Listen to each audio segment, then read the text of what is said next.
कि तुम्हारे जो भगवान हैं, तुम जो ईश्वर के पीछे पागल बैठे हो, इन सारे के सारे भगवान को पानी में डुबो दो। समय की मांग है, एक माता आराध्य देव हो तुम्हारा, एक ही तुम्हारी माता हो, एक ही तुम्हारा ईश्वर हो, एक ही तुम्हारी शक्तिपीठ हो, और वो हो माँ भारती।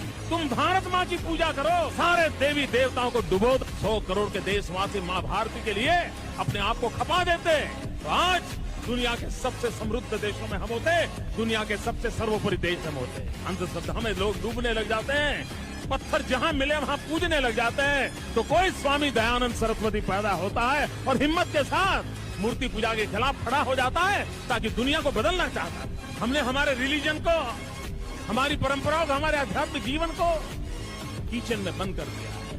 एकादशी को क्या खाना और पूर्णिमा को क्या नहीं खाना, ये हमने हमारे आध्यात्मिक विरासत को हमने ही अपने चोट पहुंचा। तो ये कहने का सामर्थ्य स्वामी विवेकानंद। मित्र, हिंदुस्तान के अंदर धर्म का इतना महात्मा होने के बाद भी 1902 में स्वामी विवेकानंद जी ने कहा था, जीवन का अंतकाल था, और अंतकाल में कहा था कि मेरे देशवासियों, आप बहुत सारे भगवानों की पूजा करते हो, ईश्वर के पीछे पागल हो, सुबह शाम आरती धूप माला जपते रहते हो।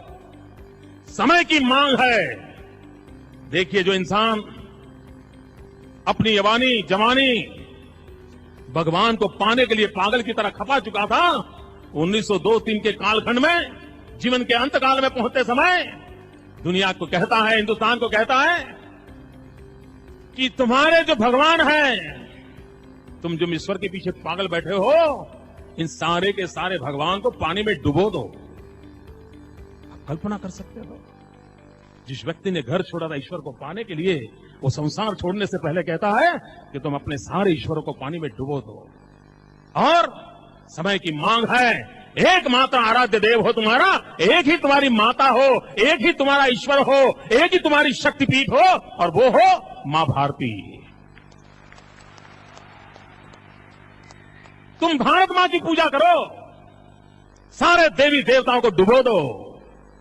मित्रों, अध्यात्म की यात्रा कहां से कहां ले जाती है।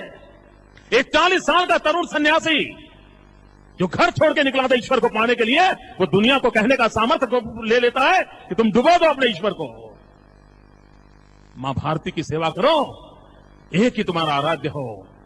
भाइयों बहनों, अगर हम लोगों ने स्वामी विवेकानंद की इन बात को स्वीकार कर लिया होता, 100 करोड़ के देशवासी मां भारती के लिए अपने आप को खपा देते, तो आज दुनिया के सबसे समृद्ध देशों में हम होते, दुनिया के सबसे सर्वोपरि देश हम होते।